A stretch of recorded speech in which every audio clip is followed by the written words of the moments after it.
What's up, guys? Coming to you from the sharpening table. Got a new knife in. I got it from a member of the group. He did what a lot of guys do when they do a trade or they sell a knife. They send some swag with it, and I do that sometimes. Not enough. I think we should do that whenever we can. It's a really nice gesture. One of the cool things he sent was some rocks from his area, and they're just extremely cool. I thought that was awesome. I'm in South Texas. He's in the northern part of the country, so that's something I probably would never see. But that was really thoughtful.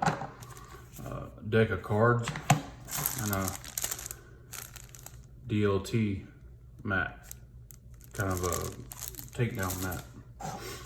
Anyway, I just wanted to show that. I thought that was cool.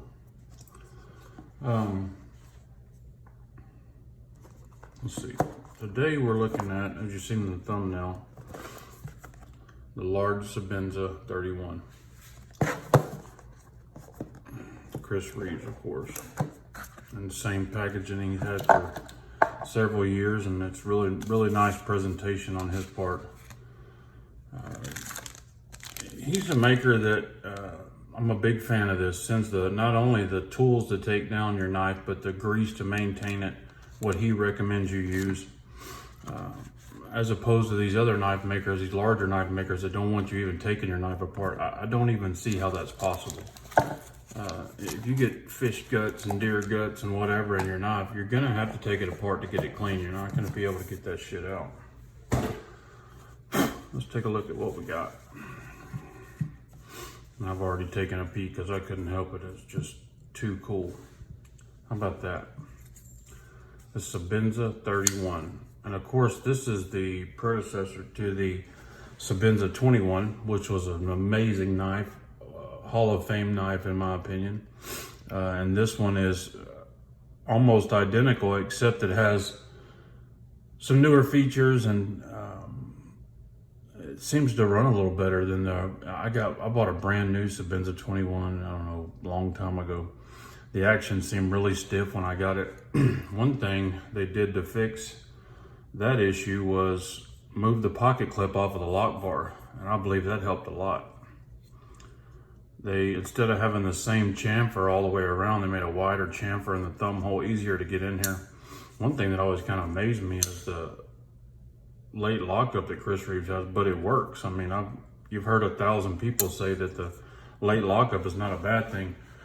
I think he's proven it. The fact that he invented the lock kind of tells that, right? So what I was looking for in my hunt was a Sebenza 21 Blade HQ exclusive with the carbon fiber inlays. And that just seems to be a unicorn. People that got them just aren't letting them go. But I got this 31 on trade, and I think I like that. I've not been a huge fan of micarta, but I really like this. I mean, this just feels great in hand. The chamfering, the little bit of chamfering difference makes a big difference in how this knife feels in hand, and it's just great. He didn't change the thumb stud. Some people have a complaint about the thumb stud. I don't. It's all on the 21s. It's especially how you hold the knife. When you had your hands on this pocket clip, which is almost unavoidable, you were pushing on the lock bar, which made it difficult to open. This one you can even flick out, which is not common on Sebenzas, and Chris Reeves actually recommends that you not do that. He says knives are not designed for that. Not that it's going to break. These knives are freaking bulletproof and they're guaranteed for life. Since I've been in knife collecting, Chris Reeves has been the standard. He's the starting block for what quality is, and I've heard some rumors that since he's left the company that first of all, I've heard rumors they left the company. I don't have that verified. And second of all, that the quality went down a little bit. I don't see that in this knife. This knife is pretty much brand new, and it still feels as amazing as the 21 did, except the action's a little better. Super smooth.